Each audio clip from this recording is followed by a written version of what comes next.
Okay, अब हम देखेंगे पैरानेजल साइनसेस के बारे में। सबसे पहले पैरानेजल साइनस होता क्या है? They are nothing but air cavities present in the various bones of skull. जो स्कल के बोन में प्रेजेंट होगा उसके हिसाब से ही उसका नाम देते हैं पैरानेजल साइनस को। अब ये होता क्या है? They are nothing but out pouching of mucous membrane of lateral wall of nose. Okay, outpouching of mucous membrane of lateral wall of nose. ये हो गया इसकी डेफिनेशन और इंट्रोडक्शन। उसके बाद कितने पैरानेजल साइनस होते हैं? तो टोटल 4 पैरानेजल साइनस होते हैं। फ्रंटल, इथमॉइड, मैक्सिलरी और स्फिनॉइड। ये 4 पैरानेजल साइनस होते हैं ऑन ईच साइड। अब उसमें से इथमॉइड है, it is divided into 2 parts furtherly, anterior group और पोस्टीरियर ग्रुप। तो टोटल हमारे पास 5 ग्रुप हो गए of paranasal sinus. Frontal, anterior group of ethmoid, posterior group of ethmoid, maxillary और स्फिनॉइड। अब पैरानेजल साइनस को हमने 2 पार्ट में डिवाइड किया है, एक एंटीरियर ग्रुप और एक पोस्टीरियर ग्रुप। एंटीरियर ग्रुप में कौन से आते हैं? जो ऑब्वियसली एंटीरियर रिप्रेजेंट होता है। तो एक ये frontal, anterior group of ethmoid और maxillary. Frontal, anterior group of ethmoid और मैक्सिलरी, ये सारे एंटीरियर ग्रुप में। पोस्टीरियर ग्रुप में कौन से बचे? पोस्टीरियर ग्रुप ऑफ इथमॉइड और sphenoid. Posterior group of ethmoid और स्फिनॉइड, ये पोस्टीरियर ग्रुप में। ये हो गए पैरानेजल साइनस का इंट्रोडक्टरी पार्ट। कितने होते हैं, सबके नाम हो गए और कौन कौन से ग्रुप्स में डिवाइडेड होते हैं। उसके बाद देखते हैं ओपनिंग्स ऑफ द साइनस। ये सारे साइनस कहाँ पे ओपन करते हैं? On the lateral wall of knows. तो ये जो anterior group of paranasal sinus था, फ्रंटल, एंटीरियर इथमॉइड, मैक्सिलरी, ये तीनों ओपन करते हैं इन द मिडल मिएटस। अब मिडल मिएटस में ये ओपन करते हैं और जो कॉम्प्लेक्स बनाता है उसको बोलते हैं ओस्टियोमिएटल कॉम्प्लेक्स। तो ये फ्रंटल, एंटीरियर इथमॉइड और मैक्सिलरी तीनों एंटीरियर ग्रुप में, तो वो तीनों ओपन करते हैं in the middle meatus and they form osteomeatal complex. इसके बाद पोस्टीरियर ग्रुप में 2 साइनस होते हैं, पोस्टीरियर इथमॉइड और sphenoid. Posterior ethmoid it opens into superior meatus. याद रखना, anterior ethmoid in the middle meatus, posterior ethmoid in the superior meatus. उसके बाद स्फिनॉइड साइनस कहाँ पे? तो इन स्फिनोइथमॉइडल रिसेस। स्फिनोइथमॉइडल रिसेस, ये हो गए openings of the paranasal sinus. Anterior group पूरा in the middle meatus, posterior ethmoid in superior meatus, sphenoid sinus in sphenoethmoidal recess. Okay, ये सारी ओपनिंग्स है on the lateral wall of the nose. सबसे पहले inferior meatus में जो open हो रहा था वो था नेज़ोलैक्रिमल डक्ट। ठीक है, नेज़ोलैक्रिमल डक्ट एंटीरियर पार्ट में, junction of anterior 1/3 and posterior 2/3। Nasolacrimal duct guarded by valve of Hasner. ये हो गया इन्फीरियर मिएटस की ओपनिंग। उसके बाद मिडल मिएटस में मैंने बोला था कि सारे anterior group of paranasal sinus open in the middle meatus. Maxillary sinus, frontal sinus और anterior group of ethmoid sinus, ये इन द मिडल मिएटस। इन तीनों को बोलते हैं ओस्टियोमिएटल कॉम्प्लेक्स। उसके बाद सुपीरियर मिएटस में पोस्टीरियर इथमॉइड साइनस, ये सुपीरियर मिएटस में पोस्टीरियर इथमॉइड, और मिडल मिएटस में एंटीरियर इथमॉइड। ये उसके बाद last sphenoid sinus in the sphenoethmoidal recess. यहाँ पे स्फिनोइथमॉइडल रिसेस होती है, स्फिनॉइड और इथमॉइड बोन के बीच में स्फिनोइथमॉइडल रिसेस, वहाँ पे ओपन करता है स्फिनॉइड साइनस। ये हो गई इन्फीरियर मिएटस में। ब्लू मार्क वाला है वो नेज़ोलैक्रिमल डक्ट, ये पर्पल मार्क वाला है वो पूरा ओस्टियोमिएटल कॉम्प्लेक्स जहाँ पे anterior group of paranasal sinus. Red mark है वो posterior ethmoid in the superior meatus, और यहाँ पे उसके ऊपर स्फिनोइथमॉइडल रिसेस जहाँ पे स्फिनॉइड साइनस ओपन होता है। ये हो गए openings of the paranasal sinus. उसके बाद देखते हैं functions of the paranasal sinus क्या होगा। सबसे पहला है वो humidification of air.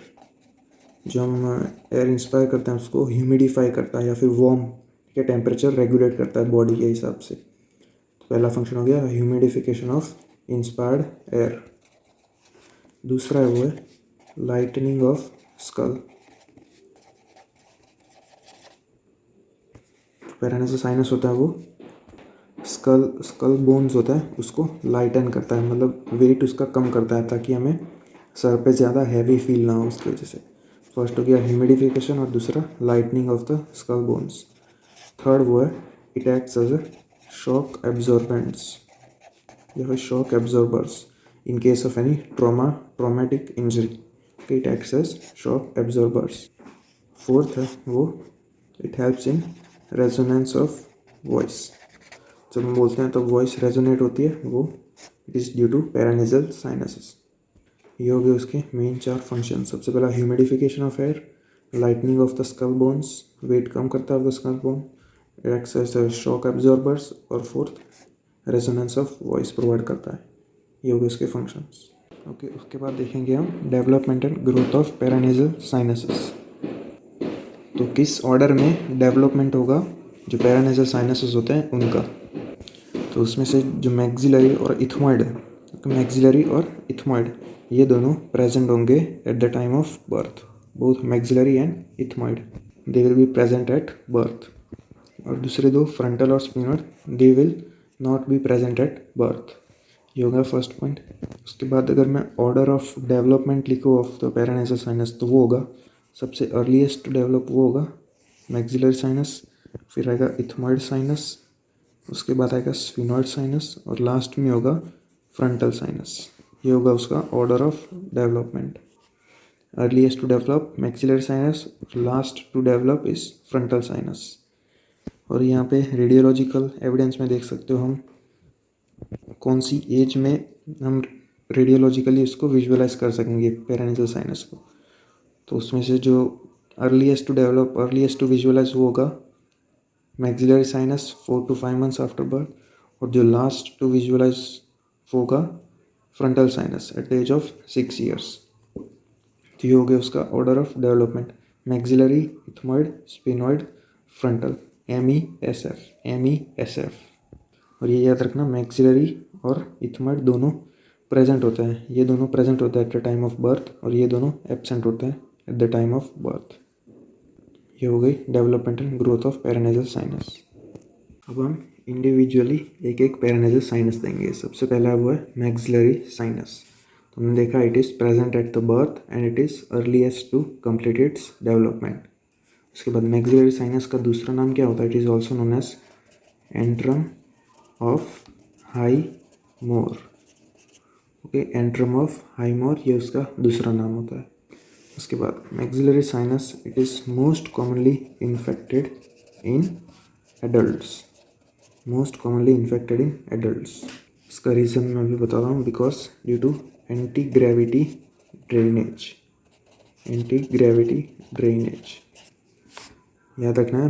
Maxillary sinus का दूसरा नाम एंट्रम ऑफ हाईमोर, दूसरा it is most commonly infected in adults because of anti gravity drainage. उसके बाद ये कुछ extra points of the maxillary sinus. It is the largest paranasal sinus out of all the sinus. वो largest कौन सा होता है? Maxillary sinus. इसका शेप कौन सा होता है? Pyramidal in shape. और जो बेस होता है, ये बेस है, it points towards the lateral wall of the nose. Okay, base points towards the lateral wall of nose and apex towards laterally to the zygomatic process। Okay, base to the lateral wall of nose और apex laterally to the zygomatic process। और इसकी जो capacity होता है fluid drain करने की वो होती है 15 ml। याद रखना, largest paranasal sinus, pyramidal in shape, base towards the lateral wall of nose, apex towards the zygomatic process और कैपेसिटी होती है 15 ml। ओके, ये एक दूसरी इमेज है showing the relations of maxillary sinus. ये पिरामिडल इन शेप वो है मैक्सिलरी साइनस। उसका ये जो बेस है it is directed towards the lateral wall of nose, और जो अपेक्स होता है it is directed towards zygomatic process। वो ड्रेन कहाँ पे करता था? In the middle मीएटस।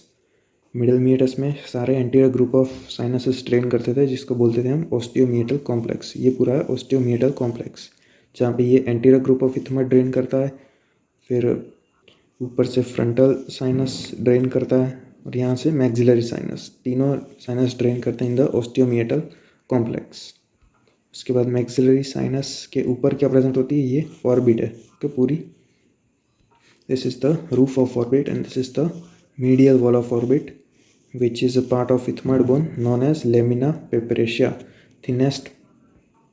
thinnest wall of the orbit होगा lamina papyracea. उसके बाद ये तो हो गई roof which is formed by floor of the orbit.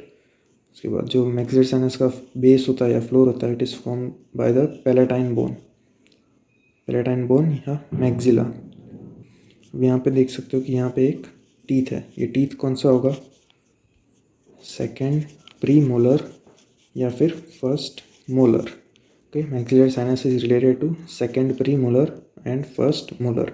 अगर ये टीथ को हम रिमूव कर दें, डेंटल एक्सट्रैक्शन करें, तो क्या फॉर्म हो जाएगा, ओरो एंट्रल फिशर।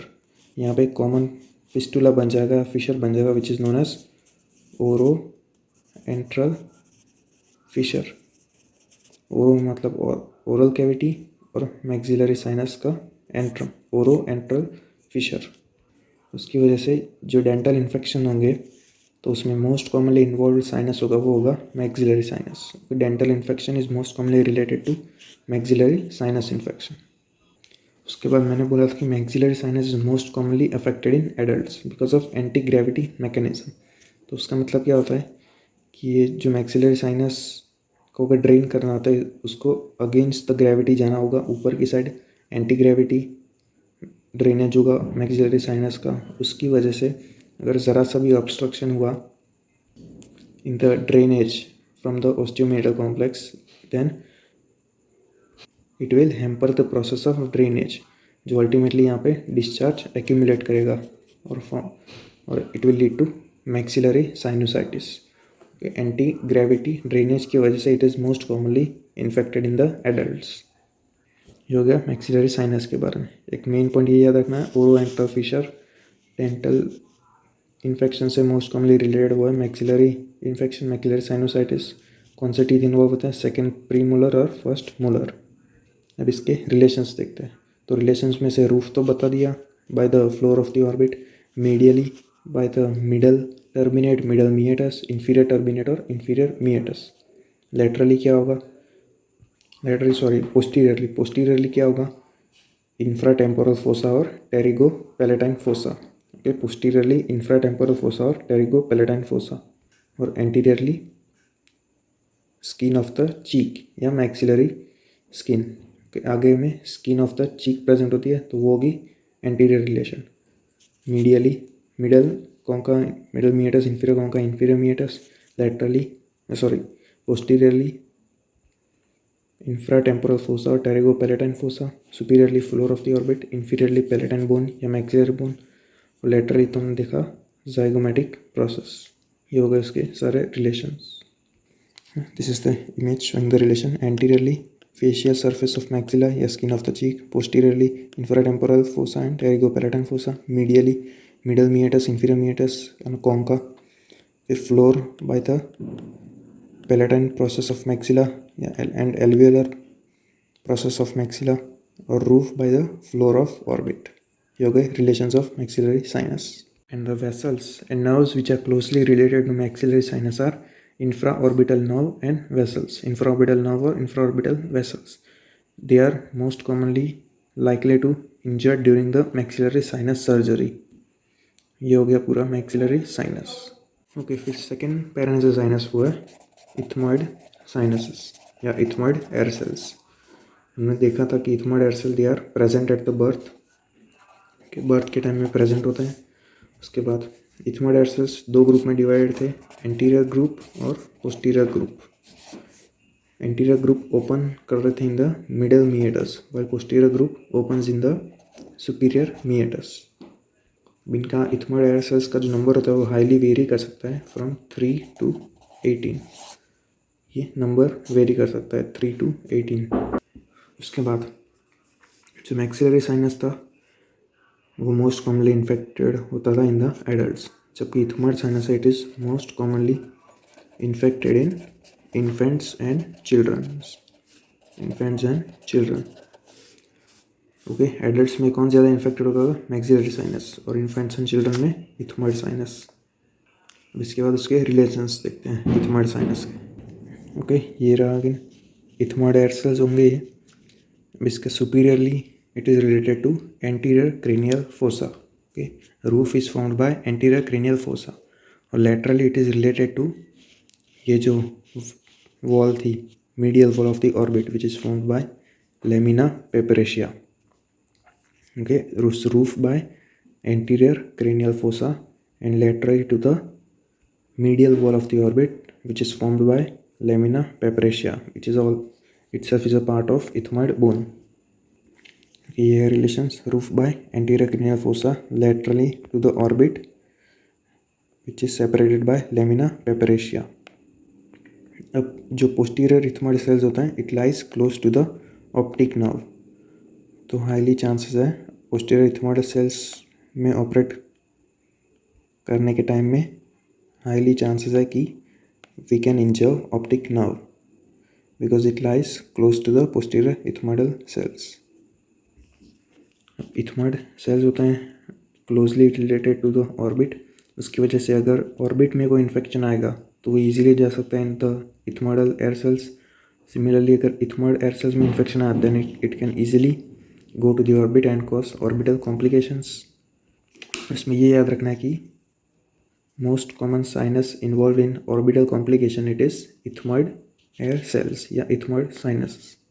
तो अगर इथमॉइड साइनस हुआ तो हमको जो आई मूवमेंट करेंगे उसमें भी हमको पेन होगा, विच suggest that ethmoid air sinus infect हुए हैं। ठीक है, इथमॉइड साइनोसाइटिस प्रेजेंट हो सकता है। लास्ट इंपॉर्टेंट पॉइंट है वो orbital complications are most commonly related to ethmoid sinuses. ये हो गया पूरा इथमॉइड एयर सेल्स या इथमॉइड साइनस कंप्लीट। उसके बाद थर्ड वो है frontal sinus. Okay, frontal sinus it is the second largest paranasal sinus after maxillary sinus. Okay, maxillary is the largest sinus, frontal sinus is the second largest sinus.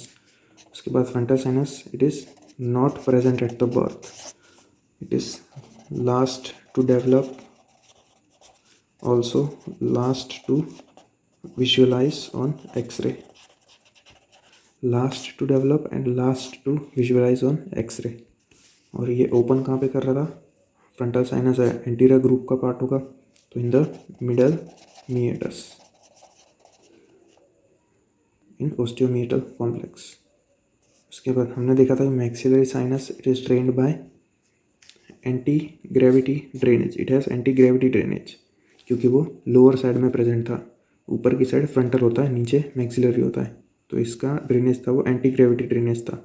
इसी तरह frontal sinus का drainage क्या होगा? It will be helped by gravity. तो उसकी वजह से जब हम अर्ली मॉर्निंग्स में जब हम उठते हैं तब, या फिर ऑफिस में, या फिर पीरियोडिक इंटरवल्स, ठीक है, ये हमको हेडेक हो सकता है।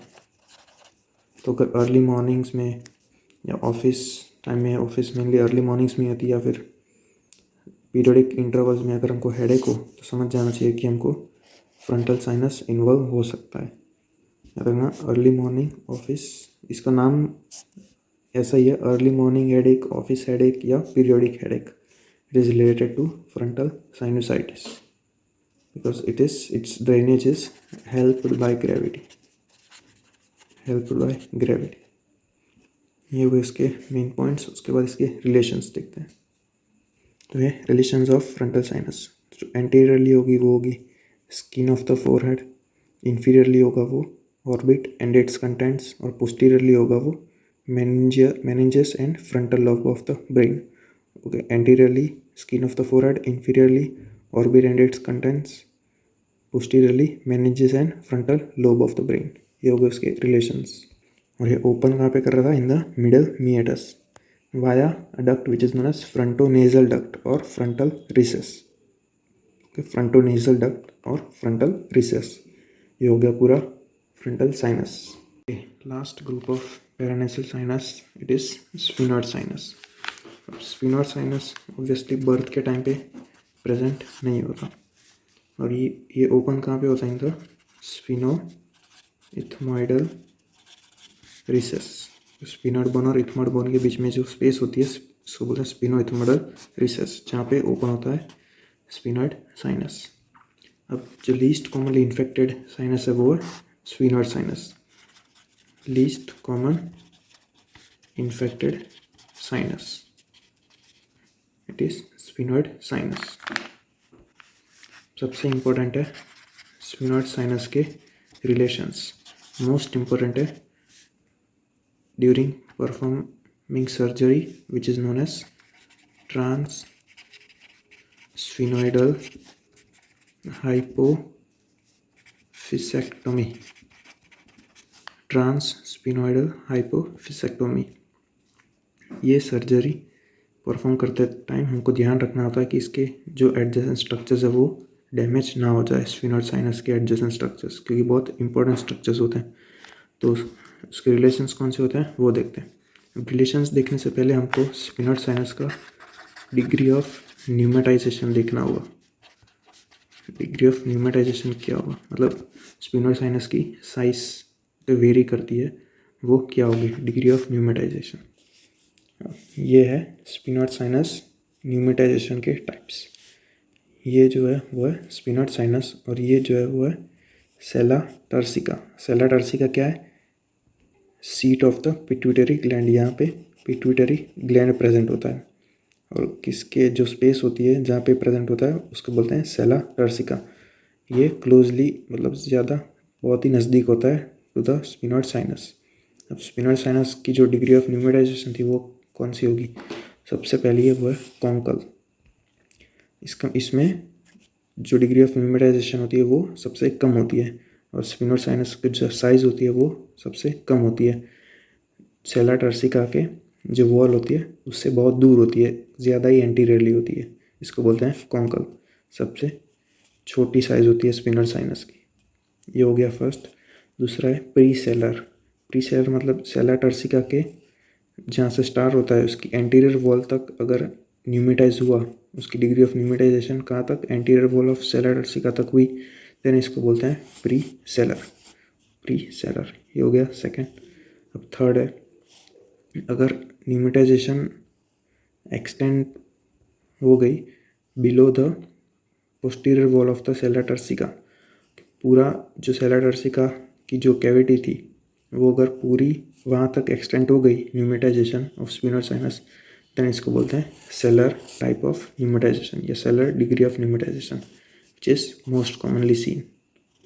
के तीन हो गए डिग्री ऑफ न्यूमेटाइजेशन, कॉन्कल सबसे आगे, presellar till the anterior wall, and sellar till the posterior wall.